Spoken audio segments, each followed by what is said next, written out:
전에 나와 찬양과 기도로 함께 예배할 수 있는 은혜가 있음에 하나님께 감사를 드립니다. 오늘 이 자리에서 함께 기도하고 찬양하며 주의 말씀을 들을 때 예배하는 우리 모두에게 하나님의 은혜가 가득하길 소망합니다. 사람이 살아가는 데 있어서 가장 필요한 것이 있습니다. 사람에게 가장 필요한 것은 바로 의식주입니다. 입는 것, 먹는 것, 또한 사는 것. 이 모든 것은 믿는 사람이건 믿지 않는 사람이건 이 땅에서 살아가는 모든 사람에게 있어서 이 먹고 또 옷을 입고 살아가는 것은 굉장히 필요한 것이죠. 그런데 그것에 대해서 더 세세하게 들어가면 우리가 무엇을 먹을지 그것은 중요하기도 하고, 어떤 옷을 입을지, 여름에 입을 옷과 겨울에 입을 옷을 고르는 것처럼 어떤 옷을 입을지도 중요하며, 어디에 사는지, 난방은 잘 되는 집인지, 오늘처럼 더운 날에는 에어컨은 잘 돌아가는 집인지, 혹여나 집이 난방이 안 되거나 에어컨은 망가져 있지는 않은지, 여러 가지를 우리는 살펴보며 사람에게 있어서 필요한 것들을 우리는 발견하게 됩니다. 그런데 사람에게 필요한 것에 있어서 의식주도 중요하지만 우리의 삶에서 없어서는 안 될 것이 분명히 있다라는 것인데, 그것은 바로 빛이다라는 것이죠.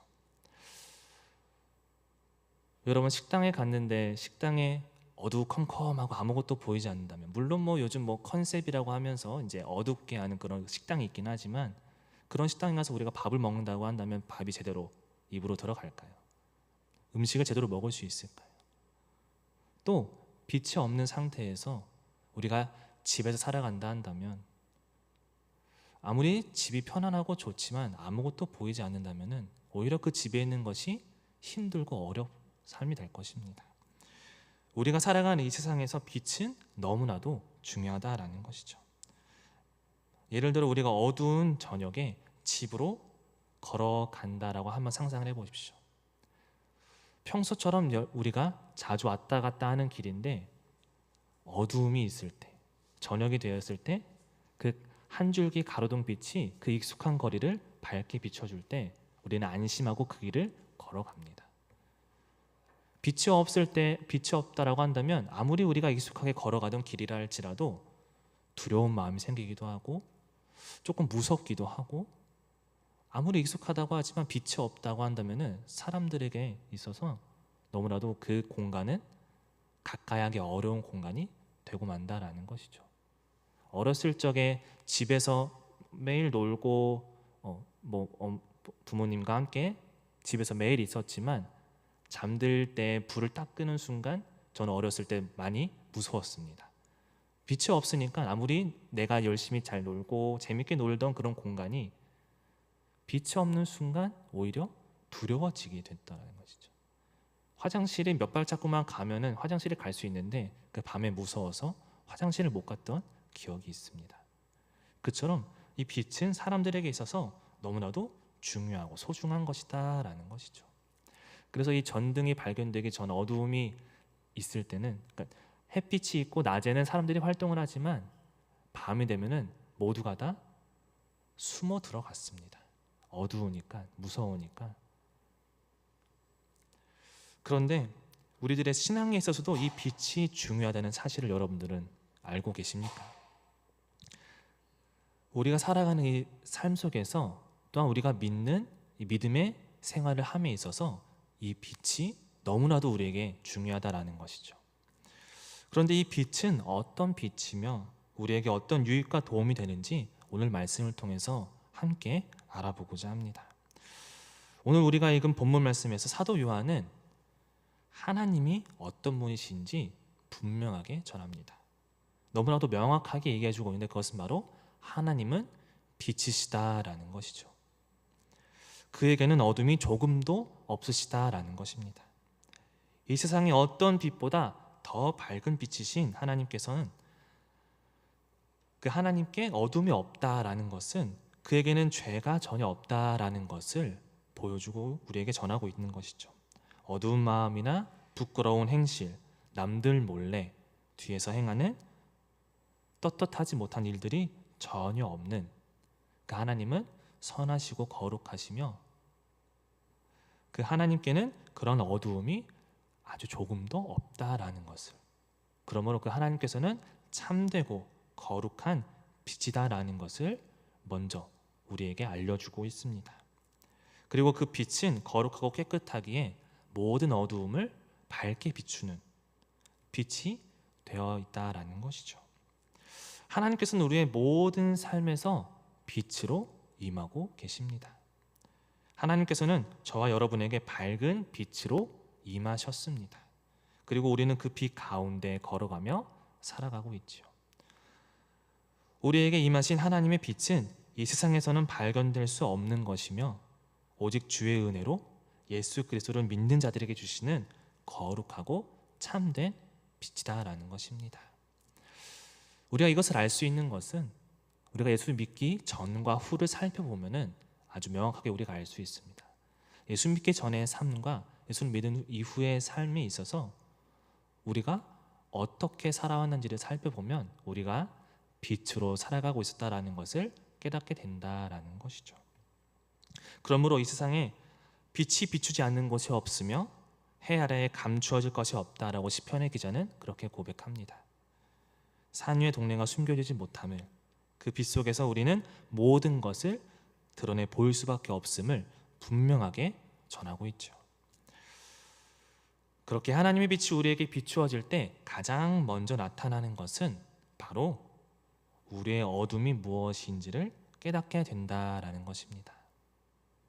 우리가 예수 그리스도를 믿음으로 얻는 가장 큰 은혜 중에 하나는 나에게 죄가 있다라는 사실을 깨닫는다라는 것이죠.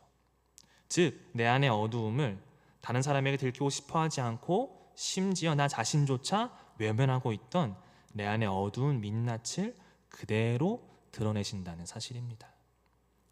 하나님의 빛이 비추어질 때 우리는 이 어두움을 직면하게 되고 그로 인해 괴로워하고 부끄러워하기도 하며 다시 숨고 싶어하는 그런 마음이 들 때도 종종 생기곤 하죠. 그런데 하나님께서는 우리에게 이 빛을 비추시는 이유가 분명히 있습니다. 그것은 바로 우리의 어둠을 드러내면서 우리의 수치와 우리의 부끄러움을 낱낱이 밝히고자 그 빛을 비추시는 것이 아니라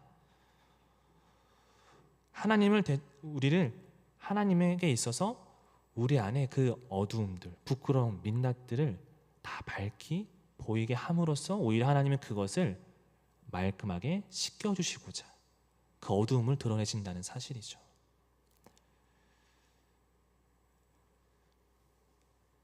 하나님께서 빛 가운데 거하시는 것처럼 우리를 빛 가운데 행하게 만드시고자 우리의 어두움과 죄를 드러내시는 작업을 계속해서 하신다라는 사실입니다. 즉, 우리를 살리기 위해 그 어두움을 밝게 비추신다라는 것이죠. 그런데 사람들이 오해하고 착각하는 것은 예수님을 믿는다고 하지만 그러한 죄가 발견되거나 그러한 어두움이 우리 안에 있다는 것을 알게 될 때 많은 사람들이 오히려 그 빛을 피하려고 합니다. 오히려 그 빛 가운데 걸어가려고 하지 않습니다. 왜? 이게 알려지면은 부끄러우니까. 이게 알려지면 내가 수치를 당하니까. 오히려 그러한 어두움과 내 안에 있던 죄악들은 조금씩 빛에서 멀어지게 하고 싶어하는 그러한 욕망이 사람에게 있다라는 것이죠. 어떻게 보면 우리는 하나님 앞에 나아가려고 하지만 하나님의 빛 가운데 걸어가기를 소망하지만 여전히 우리 안에 있는 이 죄악과 여전히 이러한 악한 마음들은 하나님으로부터 멀어지려고 하고 있다라는 사실입니다.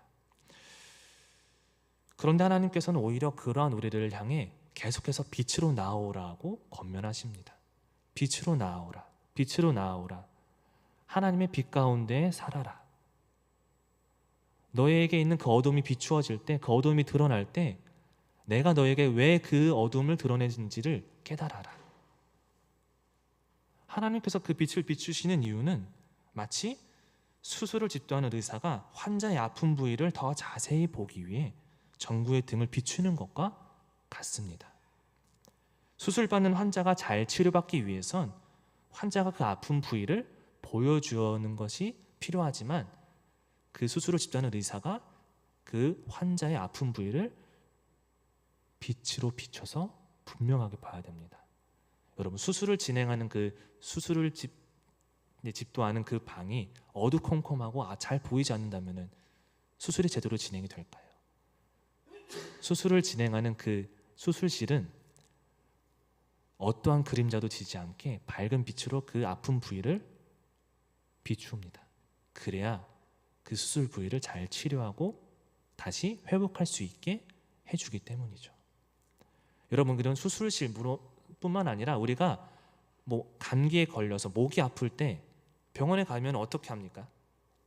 벌리고 그냥 의사가 이렇게 그냥 보는 게 아니라 빛을 비추면서 그 목이 어떤 상태인지를 확인을 합니다. 하나님께서 우리에게 빛을 비추시는 그 빛의 역할이 이와 같다라는 것이죠. 너희에게 있는 이 어두움, 너희를 힘들게 하는 어두움, 문제, 어려움들, 그것을 하나님께서 비추시고 그것을 치유하시기 위해서 그 빛 가운데로 계속해서 우리를 인도하신다는 사실입니다. 하나님께서 우리에게 선한 의사로서 우리의 어두움과 죄악을 빛으로 비추시고 진단하시는 것이죠. 우리가 할 일은 하나님께서 우리의 어두움과 죄악을 진찰하실 때 그대로 보여드리며 그분의 처방을 기다리는 것입니다. 그런데 하나님께서는 우리의 그 죄와 어둠을 면밀히 살피신 후 우리에게 처방을 내리시는데 그 처방은 무엇이냐? 바로 예수 그리스도시다라는 것이죠. 그 예수 그리스도의 그 보혈의 피가 우리의 모든 어둠과 모든 죄를 깨끗이 씻겨준다라는 그 처방을 우리에게 내려주셨다라는 사실입니다. 그런데 많은 사람들이 신앙생활을 한다고 하지만서도 여전히 그 죄를 하나님 앞에 내놓질 않습니다. 그 죄를 보혈의 피로 씻으려고 하질 않습니다. 어떻게 보면 참 안타깝다라고 우리는 볼 수 있습니다. 그런데 그러한 모습들이 여전히 우리 마음 가운데에도 있다라는 사실이죠.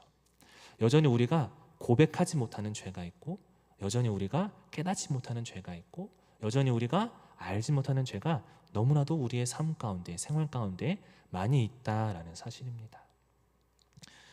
죄를 자백하며 예수 그리스도의 보혈의 피로 씻김 받기 원하시는 그 하나님의 마음을 외면한 채 신앙생활을 하고 있다라는 사실이죠. 히브리서 9장 22절에서는 우리에게 이렇게 전하고 있습니다. 율법을 따라 거의 모든 물건이 피로써 정결하게 되나니 피 흘림이 없은즉 사함이 없느니라. 구약의 율법과 예전을 보더라도 이 피가 중요하다는 사실을 우리에게 알려줍니다. 이 피는 우리의 죄의 값을 대신 치러줍니다. 구약시대에선 우리의 죄의 값을 짐승의 피로 대신 치렀다면 성령의 시대의 사랑은 우리에겐 죄가 없으신 그리스도의 보혈이 우리의 죄의 값을 다 치루어 주셨다라는 사실이죠. 이제는 그 그리스도의 보혈의 피를 의지하며 나아가는 것, 그 그리스도의 보혈의 피를 우리가 의지하며 나아가는 것, 그 피로 우리의 죄를 깨끗이 씻으며 살아가는 것, 하나님께서 우리에게 주신 그 처방대로 살아가는 것, 그리스도께서 나의 죄를 대신해 죄의 값을 대신 치러주셨다라는 그 사실과 그 은혜를 기억하며 우리의 신앙의 삶을 살아가야 한다라는 사실입니다. 그렇기에 하나님의 빛 가운데 행하고자 하는 자들, 그리고 하나님의 빛 가운데 살아가고 있는 자들은 그 어두움과 죄악이 드러난다면 기뻐하시기 바랍니다. 여러분, 근데 기뻐하실 수 있습니까? 내 죄가 드러나고 내 어두움이 밝게 보여졌을 때 하나님께 기쁨과 감사로 나아갈 수 있겠습니까?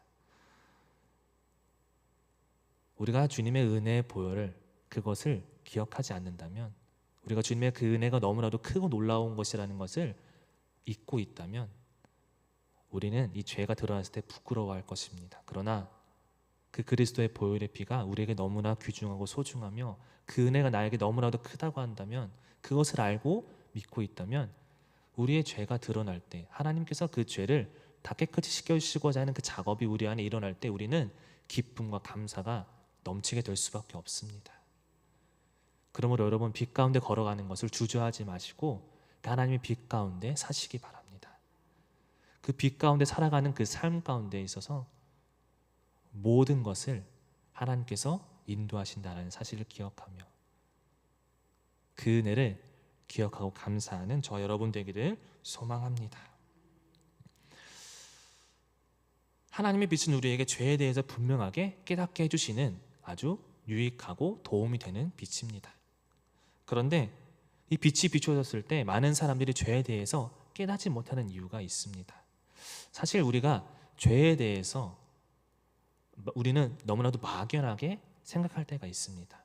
죄란 무엇인가? 성경에서 말하는 죄란 무엇인가를 우리가 알지 않고서는 하나님의 빛이 비춰졌을 때 이게 죄구나라는 걸 깨닫는 게 쉽지가 않습니다. 성경에서 말하는 죄는 무엇이냐? 그 죄의 원어적인 의미로 살펴보면은 표적에서 벗어났다라는 것을 죄라고 말합니다. 이것은 무엇이냐? 마치 화살촉을 놓고 화살을 당겨서 관역을 향해 그 화살을 쏘았을 때 이 화살촉이 관역의 정중앙에 맞춰지는 것이 아니라 그 옆으로 비껴가는 것, 즉 빗나가는 것, 하나님의 그 기준과 표준에서 벗어나는 것이 바로 죄라고 성경 우리에게 알려주고 있죠.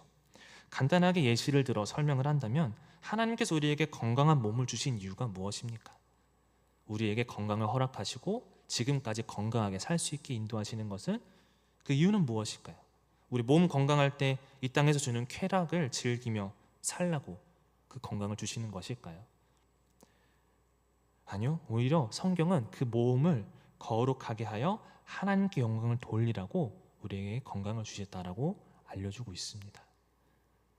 우리의 몸이 성령의 전이다라는 것을 알게 해주신다라는 것이죠. 그저 이 몸이 단순히 우리가 이 땅에 살아가는데 그냥 우리의 어떠한 쾌락과 나의 즐거움과 육신의 만족을 위해서 이 건강을 지어진 것이 아니라 우리가 이 건강이 있을 때 오히려 하나님께 나아오며 하나님의 그 일들을 감당하며 섬김의 자리로 나아가라고 우리에게 그 건강을 허락하신다라는 사실이죠. 너희 몸을 하나님이 기뻐하시는 거룩한 산제물로 드리라. 이것이 너희가 드릴 영적 예배니라. 로마서의 말씀에서 우리에게 분명하게 말해주고 있습니다. 그 건강한 몸을 하나님을 예배하고 찬양하는 데 사용하라고 하나님께서 우리에게 주신 것인데 이 세상에서 살아가는 많은 사람들은 그 하나님의 목적과 그 하나님의 기준을 엇나가게 살아가고 있다는 것이죠. 또 한 가지 예시를 든다면 우리에게 말할 수 있는 언어와 입술과 혀를 주신 이유는 무엇일까요? 다른 일을 험담하고 모함하며 욕하고 비난하라고 우리에게 이 혀를 주신 것인가요? 아니요. 그 말과 입술과 혀로 하나님을 찬양하고 예배하며 이웃을 칭찬하고 사랑의 말과 주의 복음을 전하라고 우리에게 이 입술과 혀를 주셨다라는 것이죠.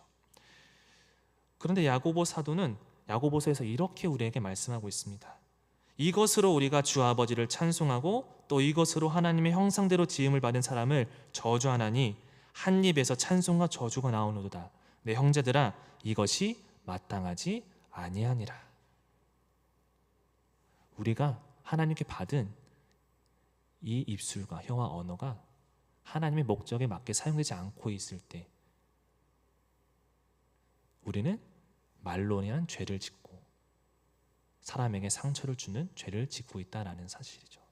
이러한 것들을 하나하나 대입해 본다면 이 세상에서 죄를 짓지 않고 살아가는 사람은 결코 없다라는 것을 우리는 깨닫게 됩니다.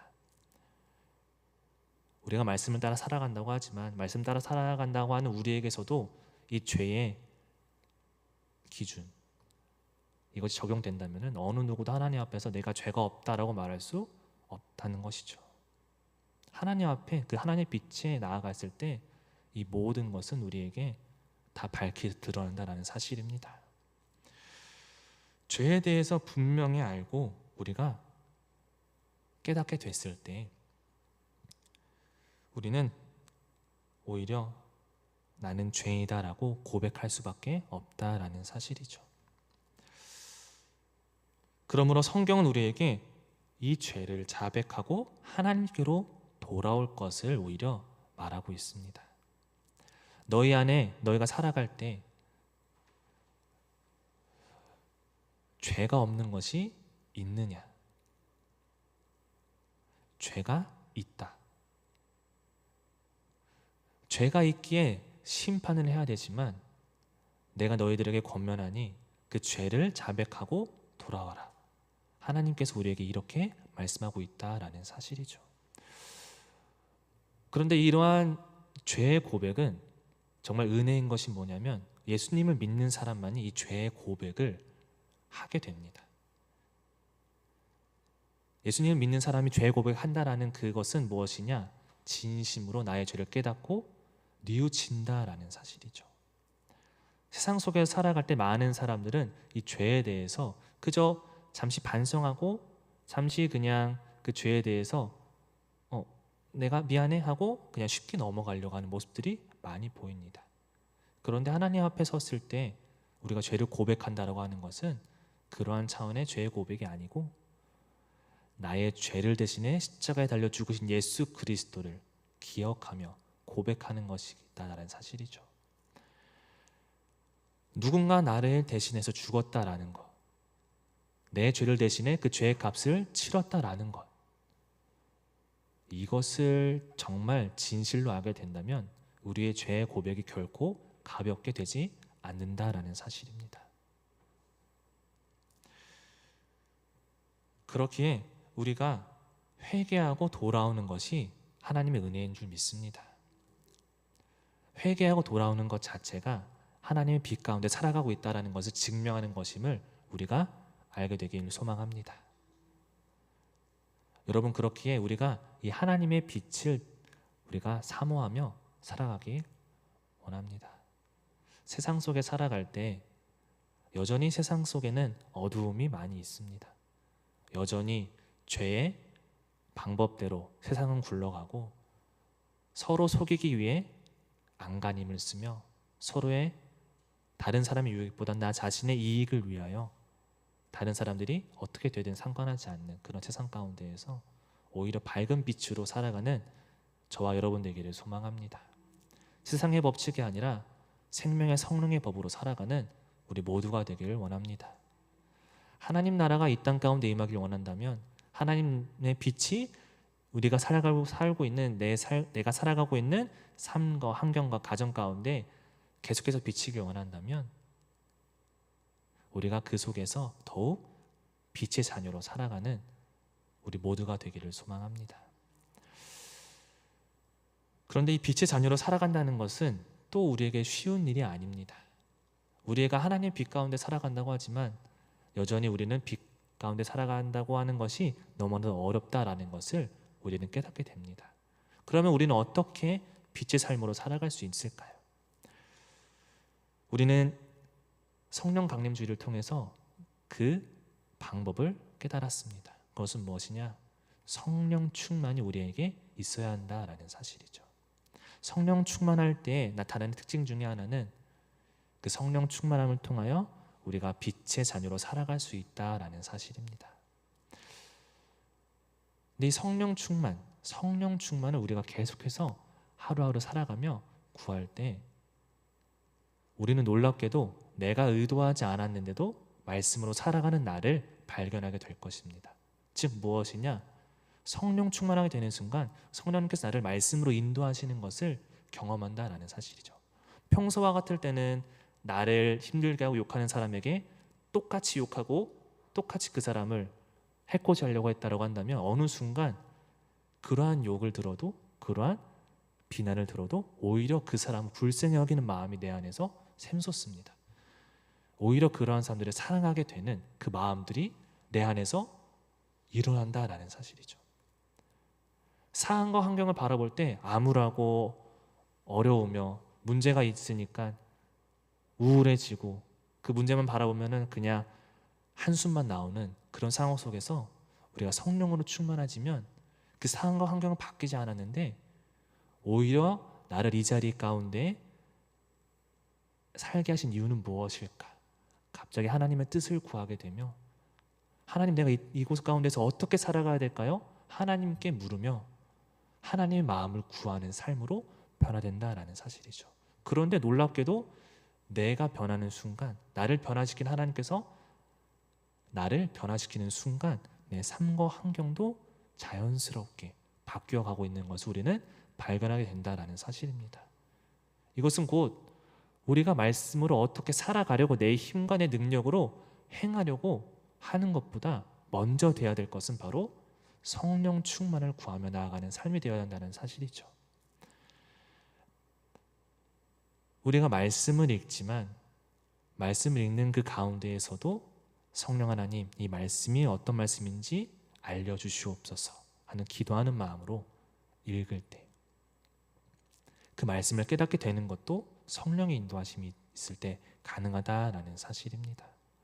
우리가 살아가는 삶, 하나님께 창조하신 이 세상 가운데 살아갈 때 하나님의 창조의 질서를 발견하는 것 또한 성령의 충만함이 있어야지 발견할 수 있습니다. 사람과 사람 사이에서 하나님께서 세우신 질서가 무엇인지, 세상에 살아갈 때 하나님께서 이 세상 가운데에서 살아갈 때 우리에게 주신 질서는 무엇인지, 부부와의 사이에서의 질서와 자녀와 부모와 사이에서의 질서와 세상 속에서 살아갈 때 믿는 자로서 살아갈 때 어떻게 살아가야 되는지 그러한 질서들 뿐만 아니라 우리가 예배를 드릴 때 어떻게 예배를 드려야 하며 어떻게 하나님을 찬양해야 하며 어떠한 마음으로 주님께 나아가야 하는지를 알려주시는 것 또한 성령 하나님이시다라는 사실이죠. 성령 하나님의 그 인도하심 따라 우리가 성령 충만함으로 살아가는 그 삶이 바로 빛의 삶을 살아가는 모습이다라는 사실입니다. 그러므로 우리 마음 가운데 계속해서 성령 충만을 구하는 삶을 살기를 바라는 그런 마음을 하나님께서 부어주시기를 소망합니다. 하나님께서는 우리를 빛 가운데로 인도하십니다.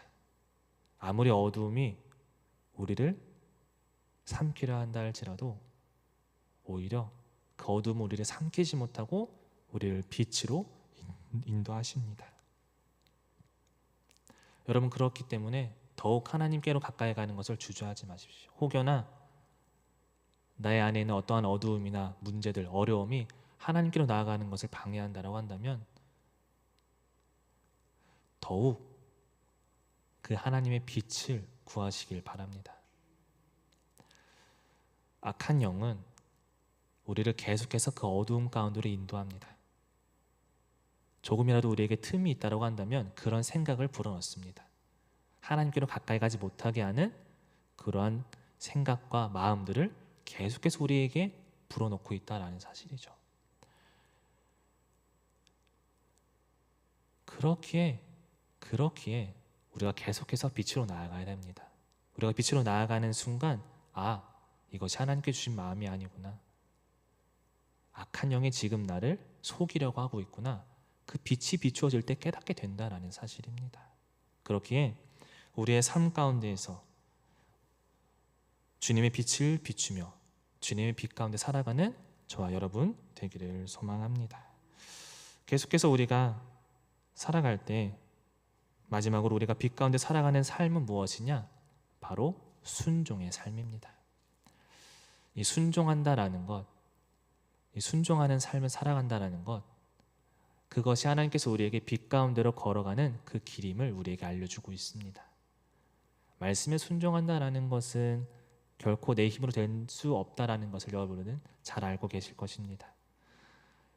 나의 어떠한 능력이나 나의 어떠한 재능이나 내가 살아온 경험이나 나이로 말씀을 살아갈 수 없습니다. 오히려 말씀을 가까이 하려고 하지만 멀어지고 있는 내 모습을 발견할 뿐이죠. 그래서 이 말씀에 순종하는 삶을 계속해서 구하는 저와 여러분 되기를 소망합니다.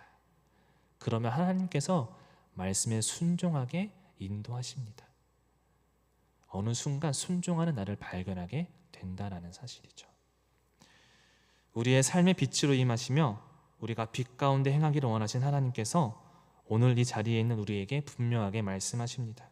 성령 충만하여 순종함으로써 복음의 빛을 밝게 비추어라.